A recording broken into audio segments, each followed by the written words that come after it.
Bismillahirrahmanirrahim. Assalamualaikum warahmatullahi wabarakatuh dan salam sejahtera untuk kita semua. Perkenalkan, nama saya Fatmawati Marasabesi, SPI MSI, dosen pada program studi Teknologi Penangkapan Ikan, jurusan Teknologi Pemanfaatan Sumber Daya Laut pada Politeknik Perikanan Negeri Tual. Pada kesempatan hari ini, izinkan saya untuk menjelaskan tentang mata kuliah yang saya asuh pada program studi Teknologi Penangkapan Ikan, yaitu mata kuliah Biologi Laut dengan bobot SKS sebanyak 3, 1 SKS teori dan 2 SKS praktek. Adapun capaian mata kuliah Biologi Laut yaitu mahasiswa dengan rasa tanggung jawab, jujur dan demokratis mampu menjelaskan aspek-aspek biologis dan ekologis perairan laut sebagai sumber daya hayati perikanan, serta mampu membahas dunia kehidupan laut secara umum berdasarkan karakteristik dan prinsip-prinsip biologi yang mengatur organisasi dan kelangsungan hidup organisme dan asosiasinya dalam zona-zona ekologi. Materi dalam mata kuliah Biologi Laut yang saya asuh pada program studi Teknologi Penangkapan Ikan diantaranya 1. Aspek ekologis dan biologis perairan laut Indonesia. Yang kedua, biota perairan laut. Dan yang ketiga, tumbuhan dan hewan laut. Yang keempat, daur biogeokimia dan produktivitas primer. Yang kelima, zona pantai. Yang keenam, zonasi pantai. Dan yang ketujuh, metodologi penelitian biologi laut. Materi yang saya ajarkan pada mata kuliah Biologi Laut yaitu tentang ekosistem terumbu karang pada bab zonasi laut, zonasi pantai. Metode pembelajaran yang saya gunakan di kelas yaitu metode discovery atau inquiry learning, yaitu memahami konsep, arti, hubungan melalui proses intuitif untuk akhirnya sampai pada suatu kesimpulan akhir. Hasil dari pembelajaran mata kuliah biologi laut ini adalah agar mahasiswa mampu memahami arti dan hubungan zonasi pantai, yaitu ekosistem mangrove, ekosistem lamun, dan ekosistem terumbu karang. Penilaian akan saya lakukan terhadap mahasiswa di kelas yaitu berupa laporan dan resume materi serta tes tertulis. Selamat pagi semua. Pagi Bu. Kita ketemu di pertemuan lanjutan tentang mata kuliah Biologi Laut. Sebelumnya kita buka dengan Bismillahirrahmanirrahim. Saya langsung masuk pada materi terumbu karang, yaitu materi lanjutan dari zonasi perairan. Sebelumnya kita sudah belajar tentang materi sebelum terumbu karang. Ada materi apa saja? Mangrove sama lamun. Materi mangrove sama materi lamun. Kemudian terumbu karang. Tahu terumbu karang di laut tak? Tahu. Oke. Tahu ya, terumbu karang itu jenis hewan atau tumbuhan? Hewan. Yang hewan yang mana? Oke, yang tumbuhan. Berarti yang tahu hewan ada 2 orang saja. Sandi, kenapa terumbu karang itu masuk kategori hewan? Karena terumbu karang merupakan hewan yang berasosiasi dengan zooxanthellae. Oke, karena dia berasosiasi dengan zooxanthellae. Jadi terumbu karang itu dia jenis hewan, tumbuhan ya, jenis hewan. Oke, jadi nanti untuk materi terumbu karang di sini kita akan belajar tentang definisi terumbu karang itu sendiri, terus posisi filogenetik koral atau terumbu, kemudian unsur pembentuk karang, kemudian struktur dari karang itu seperti apa, gimana reproduksinya, siklus hidupnya, pertumbuhan, simbiosis, sama cara makan terumbu karang di laut itu seperti apa. Nah, untuk terumbu karang sendiri seperti yang sudah dijelaskan sama teman kalian bahwa terumbu karang itu adalah hewan, betul, terumbu karang itu adalah hewan yang merupakan tumbuhan itu zooxanthellae yang berasosiasi dengan terumbu karang itu sendiri dan merupakan simbiosis mutualisme atau simbiosis yang saling menguntungkan. Nah, kalau untuk terumbu karang sendiri menurut Nibaken 1987 merupakan struktur lapisan kapur raksasa yang dibangun melalui konstruksi persemenan dan aktivitas pengendapan dari kelas Anthozoa ordo Madrepolaria. Secara linear, beberapa indikator tertentu dan spesies alga. Untuk terumbu karang sendiri itu terbentuk dari endapan-endapan masif kalsium karbonat CaCO3 yang dihasilkan oleh organisme karang terbentuk terumbu, yaitu karang hematitik dari filum Cnidaria. Di baru selanjutnya ada penjelasan terkait dengan strukturnya seperti apa. Nah, ini lihat pada gambar ini ada ekosistem terumbu karang, terus yang di sini karang terumbu dan matriks terumbunya. Kemudian di sini hewan karang. Jadi terumbu karang itu merupakan hewan di sini. Nah, ini gambar diperbesar dari ini, yang segitiga ini.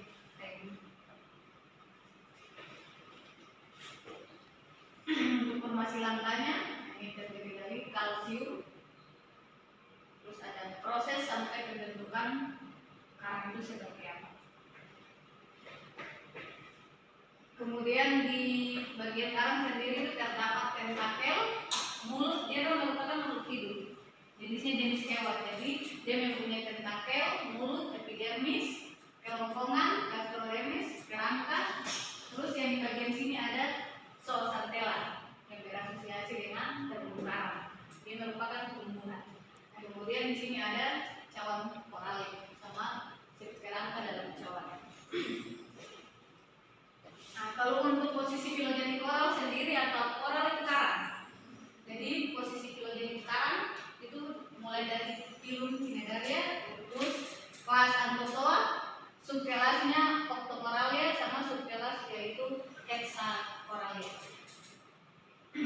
Untuk posisi filogenik koral atau karang itu dari subkelas Octocoralia itu ada Ordo-Stolonifera, terus Eristaceae, kemudian Alcyonaceae, kemudian Heliocoraceae, Gornonaceae sama Venatulaceae.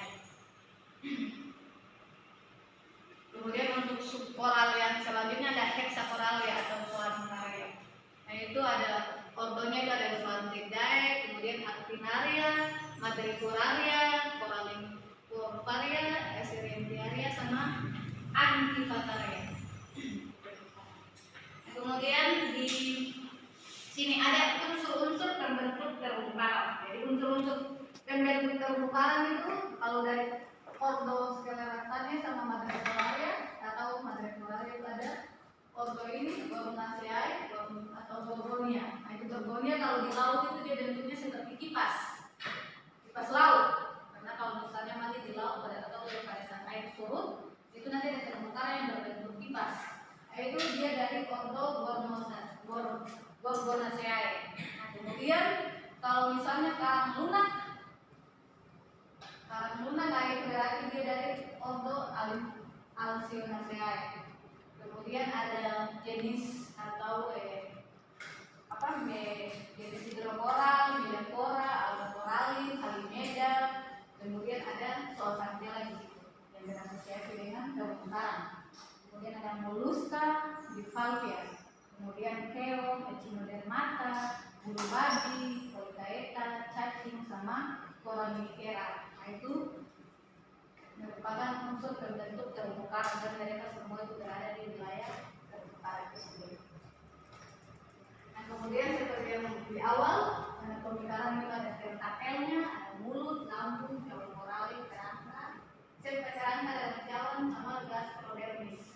Yang di gambar di awal itu ada hitam putih, ini yang langsung sudah berwarna. Jadi dia terdiri anatomi karangnya seperti ini.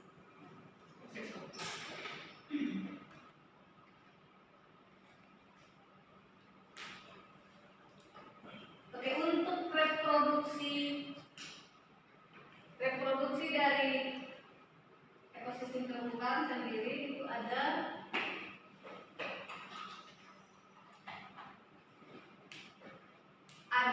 dua reproduksi. Jadi seperti seksual sama aseksual. Nah, jadi kalau misalnya reproduksi seksual berarti dia berbicara terkait pada pertemuan antara sperma dan ovum. Kalau misalnya aseksual berarti dia tidak melibatkan pertemuan itu, atau misalnya tidak ada pertemuan antara ovum dan sperma, tetapi dengan cara melakukan pemisahan potongan dari suatu polip. Jadi karena itu dia dia dipisahkan lalu dibentuk menjadi karang baru. Itu reproduksi aseksual. Nah, kemudian pembiakan aseksual atau reproduksi aseksual itu dilakukan dengan cara fragmentasi. Jadi harus bisa bedakan seksual sama aseksual. Nah, kemudian dilakukan secara fragmentasi sehingga terbentuk polip-polip karang yang baru yang terbentuk dari koloni yang besar dengan bentuk yang beragam sesuai jenisnya. Nanti ada jenis-jenis terumbu karang pada slide berikut. Kemudian pembiakan seksual. Kalau pembiakan seksual pada terumbu karang itu terjadi melalui penyatuan gamet jantan dan betina untuk membentuk larva Garcilia yang disebut planula. Planula akan menyebar kemudian menempel pada substrat yang keras dan tumbuh menjadi polip. Kemudian polip tersebut akan melakukan pembiakan seksual sehingga adanya individu-individu baru dari terumbu karang.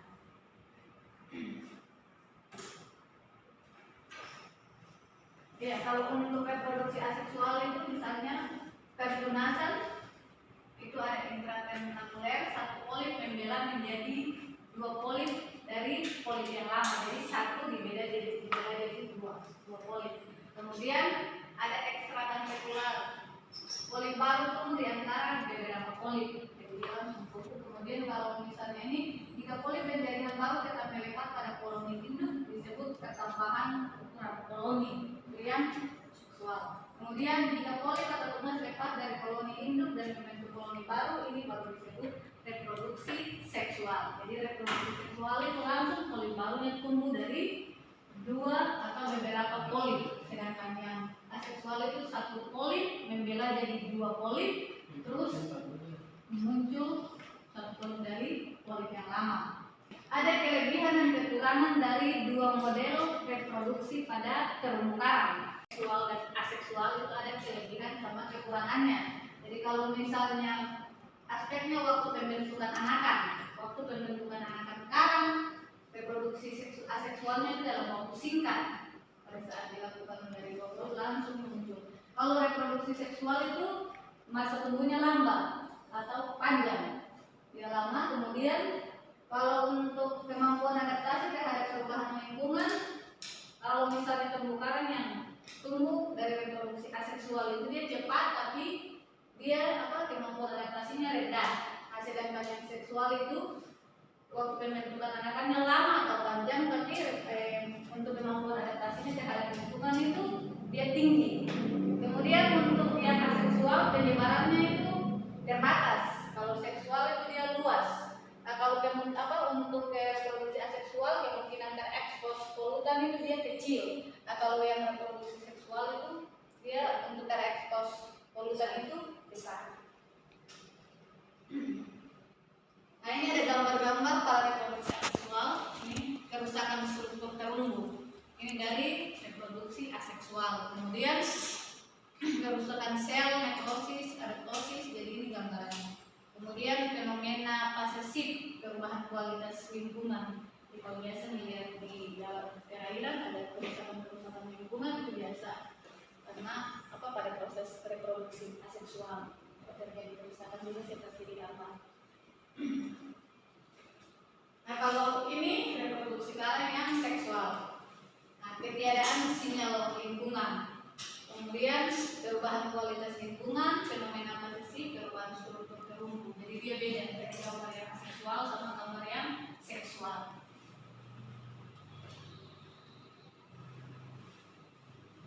Untuk pertumbuhan terumbu karang sendiri itu penempelan atau settlement larva. Jika substratnya itu dia cukup kokoh, kemudian tidak ditumbuhi alga, kemudian harus cukup untuk adanya makanan, penetrasi cahaya cukup agar zooxanthella yang bersimbiosis dengan terumbu karang itu dia tumbuh. Kemudian sedimentasinya itu rendah. Nah, kemudian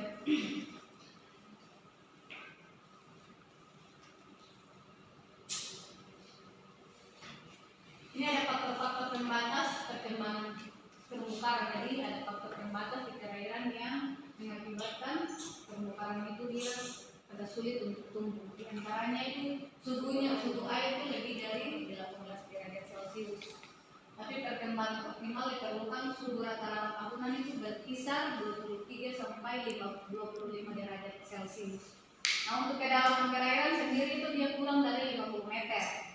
Kemudian salinitas air atau kadar garam itu 30 sampai dengan 36 part million. Kemudian perairannya itu harus cerah, bergelombang besar dan bebas dari sedimen.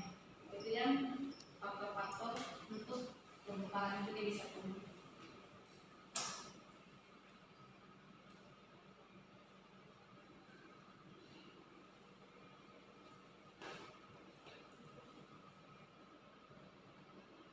Nah, ini hubungan antara biosantela dengan terumbu karang, kan? Jadi biosantela itu tumbuhan, terumbu karang itu hewan. Jadi dia punya fungsinya seperti ini. Polip karang menyediakan media perlindungan bagi zoosantela, itu biosantela itu di dalam terumbu karang. Kemudian hasil metabolisme untuk fotosintesis, karena zoosantela ini tumbuhan jadi dia berfotosintesis.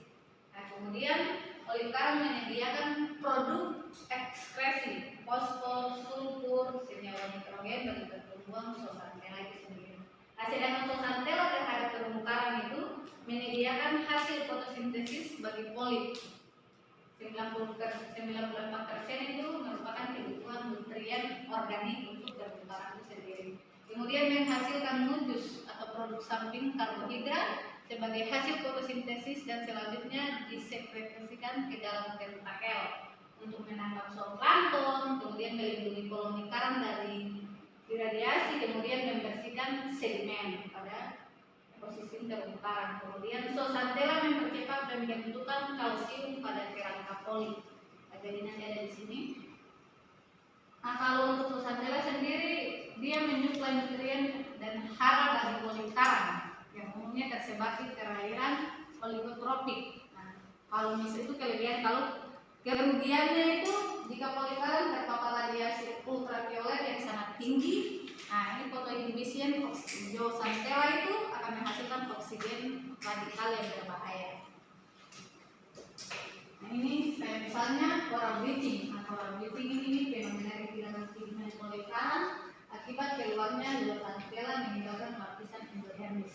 Jadi kalau di perairan ya terumbu karang yang sudah rusak terus ya putih-putih tidak hidup lagi, yaitu zoosantela sudah tidak menetap di situ lagi. Dia meninggalkan polip karang, namanya coral bleaching. Coral bleaching berarti terumbu karang yang sudah umum. Nah, ini gambar-gambar ini. Ini tahun 96 sehat. Waktu tahun 96 ini sehat ini di Florida, Amerika Serikat. Kemudian 97 dia membukti. Kalau membukti berarti zoosantela sudah mulai keluar meninggalkan polip karangnya. Kemudian di sini mati tahun 2000. Akhirnya sudah tidak ada zoosantela lagi. Kemudian 2005 pertumbuhannya yang terakhir. Nah, ini jenis-jenis karang yang apa namanya akibat coral bleaching. Coral bleaching itu kemudian karang ini beberapa.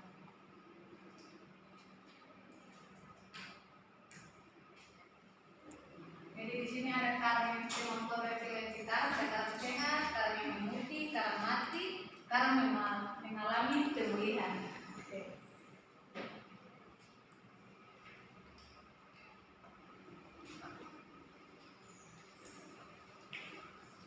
Ya, untuk tipe terumbu karang di perairan itu ada terumbu karang tepi, terumbu karang penghalang, terumbu karang cincin atau atol. Ini gambar-gambarnya. Ya, bisa dilihat. Kemudian di sini ada zonasi vertikal terumbu karang, mulai dari kedalamannya masing-masing 6 meter, 12 meter, 25 meter.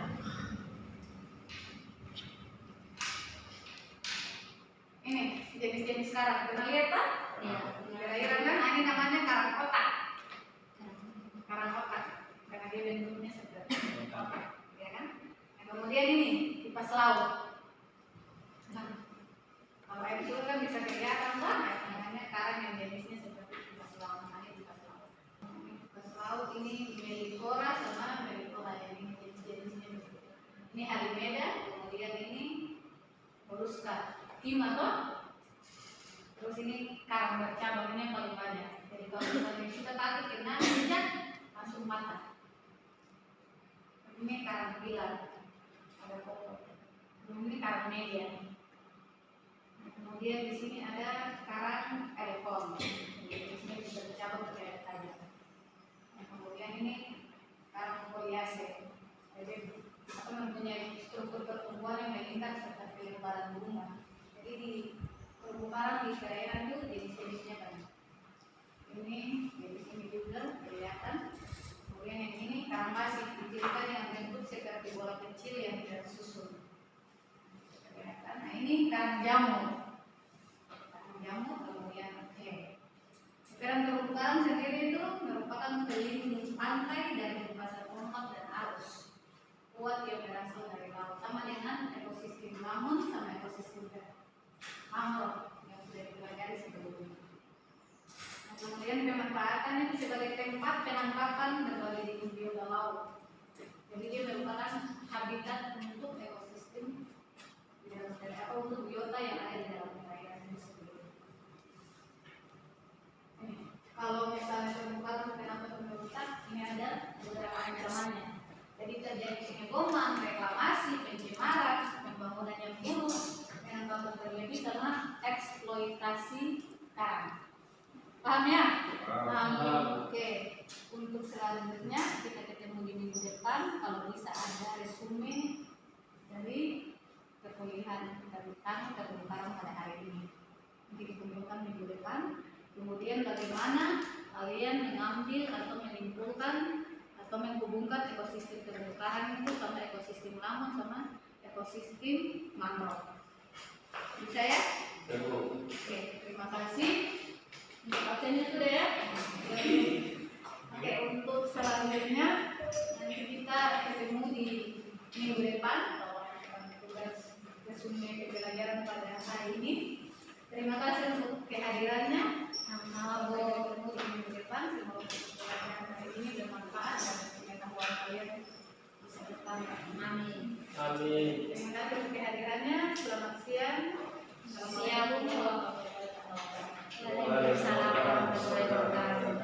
Demikian deskripsi singkat dari saya. Semoga dapat memberikan gambaran terkait pendidikan dan pengajaran yang saya lakukan sebagai dosen mata kuliah biologi laut pada program studi teknologi penangkapan ikan jurusan teknologi pemanfaatan sumber daya laut Politeknik Perikanan Negeri Tual.